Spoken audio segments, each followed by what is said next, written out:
Okay, so moving on, we have two theorems. Both theorems have names, and you'll recall way back when that I said if a theorem has a name, it's probably pretty important. The first theorem has a name, it's important, but it's not nearly as important as the second theorem.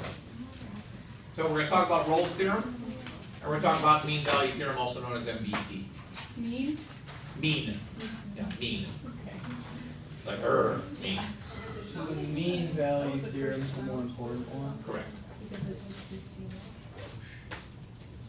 And actually we use, the only reason we're talking about Rolle's theorem is because Rolle's theorem allows us to work with the mean value theorem. So Rolle's theorem is like mean value theorem light. So we're going to talk about Rolle's theorem, we're going to talk about mean value theorem, and I forgot what else I put in this. Understand? And then, count to 10 in German. Ja? 1, 2, 3, 4, 5, 6, 7, 8, 9, 10. Same? No? Not so much, huh? All right. Never mind. Can you count to 100? No. Yeah, I'm lucky I remember 10. Okay, so Rolle's theorem. That picture will hopefully help you remember what Rolle's theorem is. Well, Rolle's theorem was created by a French mathematician named Michel Rolle. And that's what it says. So here's what we're going to do. I'm going to read this to you and break it down for you to see if it makes sense. Then, if you get that, great. If you don't, I'll try to give it to you in English. Okay. So, if f is continuous on the interval from a to b, okay, we all know what it means to be continuous, right? Yes. Beautiful. And differentiable on that interval, meaning you could take the derivative of it at any point in time. And f of a equals f of b. What does that mean?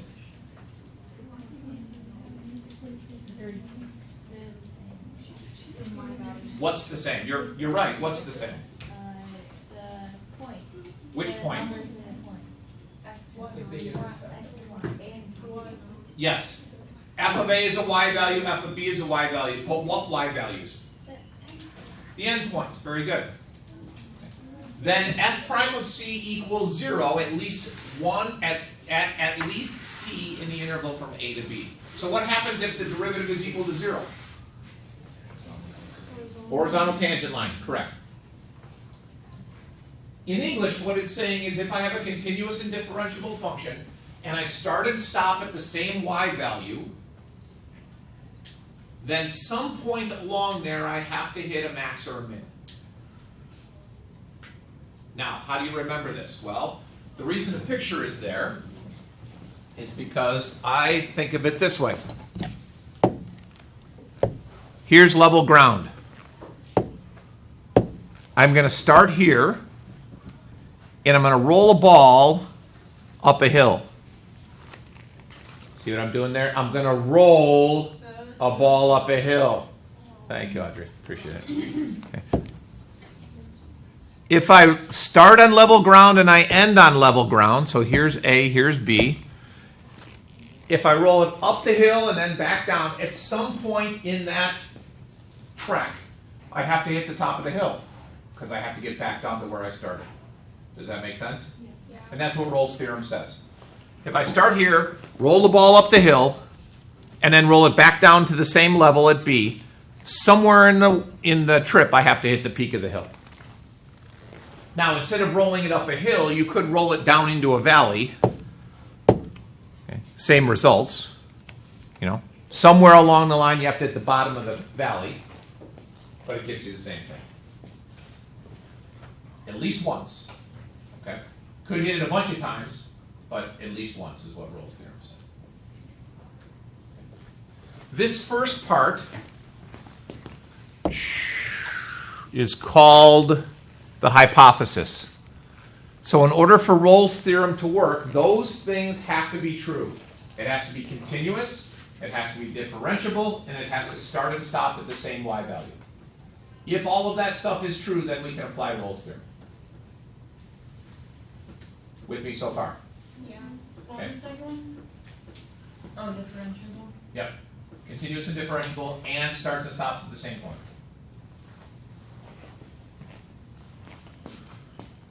Okay, so what does that look like? Well, we'll start with a simple function.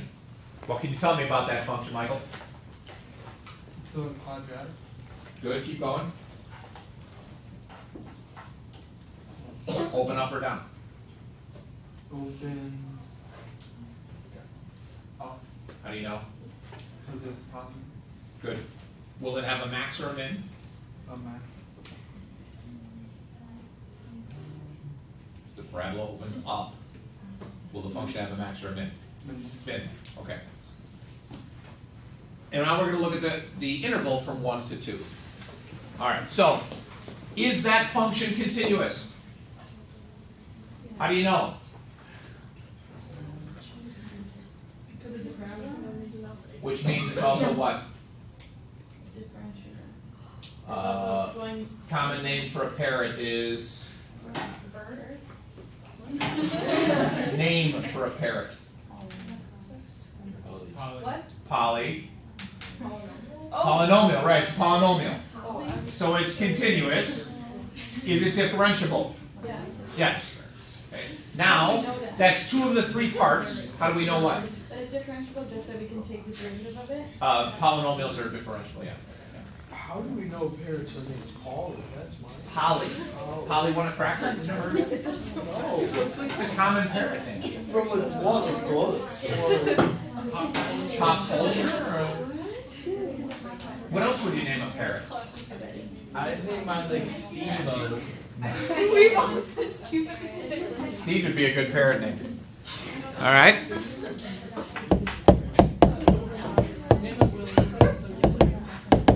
All right, what's f of 1 and f of 2? F1 is 1 minus 3 plus 2, 0. Okay. 2, What's f of 2? 4 minus 6 plus 2, 0. Beautiful. Wait, so you do it before you do the derivative of it? Yep. Because I have to meet the hypothesis before I do anything else with it. Okay. So now I know it's continuous and differentiable because it's a polynomial. I know it starts and stops at the same value. It doesn't matter that it's 0. It just matters that that it has the same value. So you could have -1, -1, 10, 10, a gabillion, a gabillion. Okay. So now we can apply Rolle's theorem. So Rolle's theorem says, if I take the derivative, f prime of x equals 2x minus 3. Set it equal to 0 because I want to know. Now, notice in this particular problem, this 0 here is not, it just happens to be a fluke that those are also zeros. I set this equal to 0 because of this fact. We want to know where the tangent lines are equal to 0. So x is equal to 3/2. Now, what we haven't addressed yet, which is coming later, is we know that that's a critical number, and we know that's either a max or a min. It's either the top of a hill or the bottom of the valley. We don't necessarily know which one. I mean, we do because we already talked about the parabola, but if this was a function that wasn't as pretty as a parabola, we still have to figure out a way to determine if that's creating a maximum or a minimum. That comes later. Common mistake with Rolle's theorem and with mean value theorem, which we'll get to in a second, is people don't do the work at the beginning. The work at the beginning has to be done, otherwise the theorem doesn't apply. That whole if statement has to be satisfied before you move on and play with it. Okay. Before I move on, I want to make sure you understand this. If you don't get this, then MVT will blow you out of your chair. If you get this, mean value theorem will be pretty easy. Yes or no? Ben? Why do you have to do the beginning part? Like, can't you just set the derivative equal to 0 and find if there is a max or min? No, because there are functions in which if it's discontinuous or non-differentiable, it would violate Rolle's theorem. So if you think about like if something has a cusp or a jump, it would screw everything up. Yeah, Virginia's first. go ahead. So what if like f of 1 or f of 2 didn't equal 0? Then you're done. You can't do it. Okay. Then Rolle's theorem doesn't apply. Right. If any of those 3 conditions are not met, then you stop the problem. It doesn't work. Okay. Rolle's theorem does not apply. Move on. Go ahead. What do you do after that, then? After you find x? I don't know values. That's it. You're done. Okay. This x represents that c value that you're looking for. Okay. That's where you could possibly have a max or a min. Okay. Okay? So we're good. All right, let's move on to mean. Yeah, I can calculate the maximum or we're not there yet. At this point, we don't care. We're just concerned whether or not it's a critical number. We'll deal with maxes and mins tomorrow or the next day. Okay, beautiful. All right, mean value theorem. Mean value theorem is kind of like Rolle's theorem, but it doesn't require that you start and stop at the same level. So imagine if I took this picture from Rolle's theorem, this one, and I was able to pick it up and turn it at different angles. That's all mean value theorem does. Okay, it removes the horizontal restriction and makes it viable for any function. Okay, so, blah, blah, blah. We still need it to be continuous and differentiable, but we don't care about that third part. We don't care that you're starting and stopping at the same point. Okay. Now, what is all this mess? Let's start with this. What's going on here?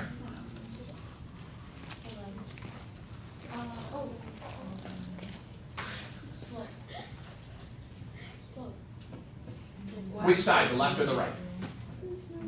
oh, the FB minus FB minus A. Yeah, that's y2 minus y1 over x2 minus x1. What's the left side? Derivative. Okay, so the mean value theorem is saying this slope between the two endpoints, because notice we're going from A to B, is equal to the derivative at some point. And that won't make much sense, but bear with me, I'll get you there. A lot of times, they will rewrite it this way. I don't really understand why. I like this form better, and you'll see why in a couple minutes. You'll also remember way back when we talked about the difference between the slope of the secant line and the slope of the tangent line. That's also what's going on here. This guy on the right, that's the slope of the secant line.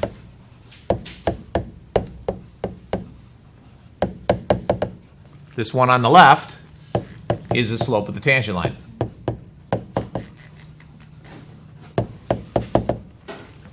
And now all of a sudden we're setting them equal to each other. That's the gist of the mean value theorem. At some point in this interval, the slope of the secant line has to match the slope of the tangent line. Okay, and we're going to find that point. Okay, but let's do a little bit more work here. That's the buzz phrase you're going to use. As soon as you see MVT, you're going to want to think to yourself, the slope from calculus, that's the derivative, equals the slope from algebra, secant line.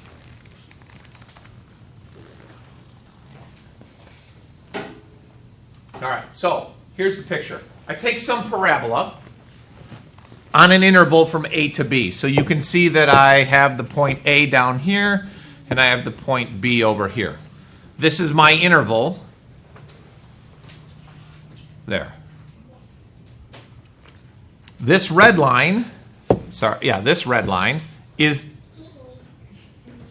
well, that was weird. This red line is the secant line. I took the two endpoints, drew the line through it, calculated the slope. This red line, I should have made them different colors, is the tangent line. And so the mean value theorem says somewhere in that interval, in this case from A to B, I've got to be able to draw a tangent line that is parallel to the secant line. Okay, so if you think of my pen as the tangent line, if I start here, well, those aren't parallel. And as I start to weave my way around, eventually when I get down here, these two lines look like they're parallel. If I continue turning, now all of a sudden, they're no longer parallel. We're not looking for horizontal and vertical anymore. We're looking for the secant line to match the tangent line. Okay. What does that look like in practice? Okay, well, we take a function. It's a parabola. This time I don't care if it opens up or down. I mean, we all know all about it, but I want to apply MVT. So instead of caring about the starting and stopping point, we just have to worry about the continuous and differentiable. Since it's a polynomial, it is continuous and differentiable, so we're good to go. Taken care of, now we move on. Continuous and differentiable. Check. Okay. Slope from calculus equals slope from algebra. So I'll do the slope from calculus first. F prime of x is equal to 5, whoops. Come on, Rita, you're better than this. 10x minus 30.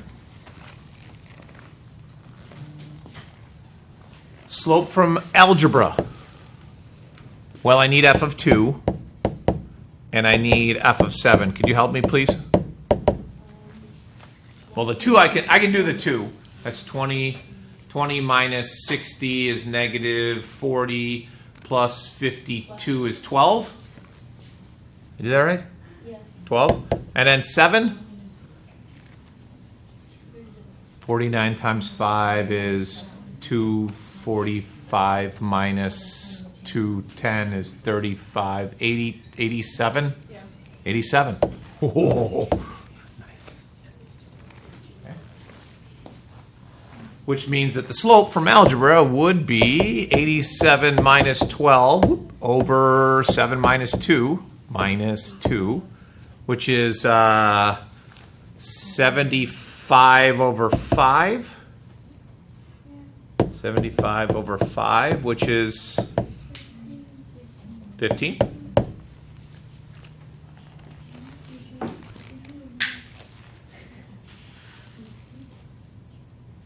We good so far? This is the slope of the secant line. Come on. Let me try that again. This is the slope of the secant line. Now I have to set that's the slope from algebra, equal to the slope from calculus. So I get 15 is equal to 10x minus 30. So x is equal to 4.5.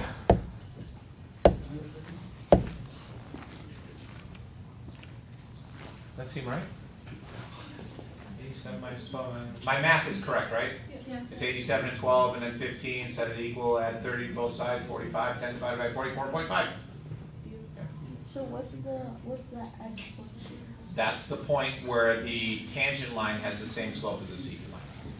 Okay, so it's going to be similar to this problem we saw before. I've got a parabola. I have 2 points, 2 and 7. Draw the secant line in. This secant line has a slope of 15, and then I would have a slope of a tangent line over here somewhere. Oh, that's not even close.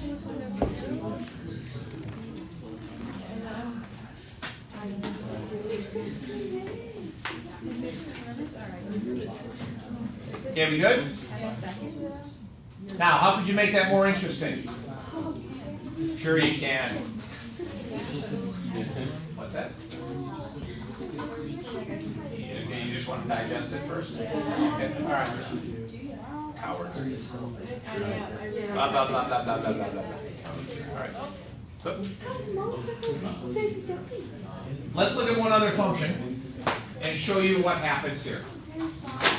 So we want to, when we're checking for continuity and differentiability, it has to be on the interval we're talking about. So if you do me a favor, calculators or Desmos or whatever, graph that function 5 minus 4 divided by x in parentheses and see what it looks like.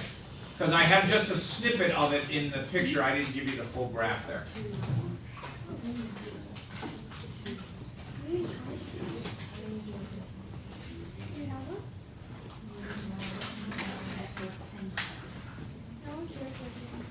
Is that function on your calculator continuous and differentiable? No. It's got a vertical asymptote in there. It's got a horizontal asymptote. It's not continuous because there's there's already an asymptote. It's got a bunch of problems. However, in this problem, I'm only looking at 1 through 4. So if I look at 1 through 4, now all of a sudden the rules change, and that's why I included this part of the graph. From 1 to 4, my function is continuous and differentiable. Therefore, it's good to go. The point being, you need to look at the interval, not the entire function. The parabola that we did in the last example is continuous and differentiable everywhere. This function, however, is normally discontinuous, but in the interval from 1 to 4, we're good to go. Therefore, that all applies. Yes, sir? If it didn't work out in that interval, what would you do? You're done. Oh, we're done. Yeah. You would simply end the problem by saying MVT does not apply. This one, however, that's not the case. So it does apply, and we can go and solve that problem then. Calculated the slope over here, calculated the derivative over here, set them equal, solve, and I get 2 points on that graph where the slopes are going to match. What's wrong with those two answers? Say again, Ben? One's not on the interval, so we don't even include it. So we have to exclude one of those answers. So your answer would only be 2.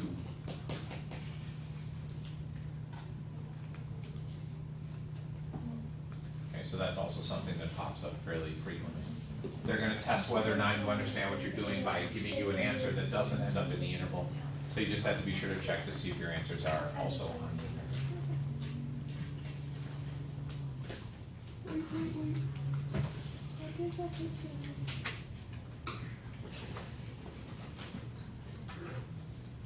Okay, that's a bridge in Asia somewhere that actually has the mean value theorem on the bridge as decoration.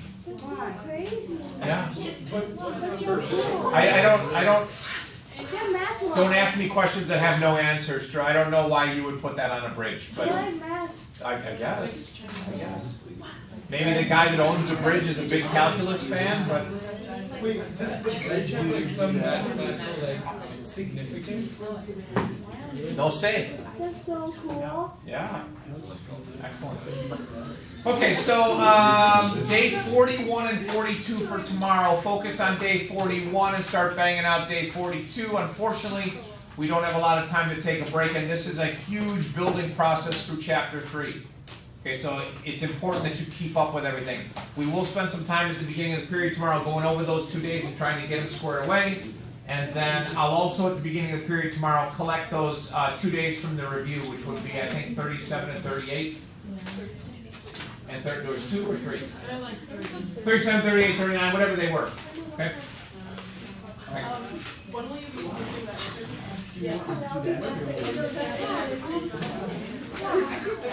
ASAP. I'll get on it. When are you going to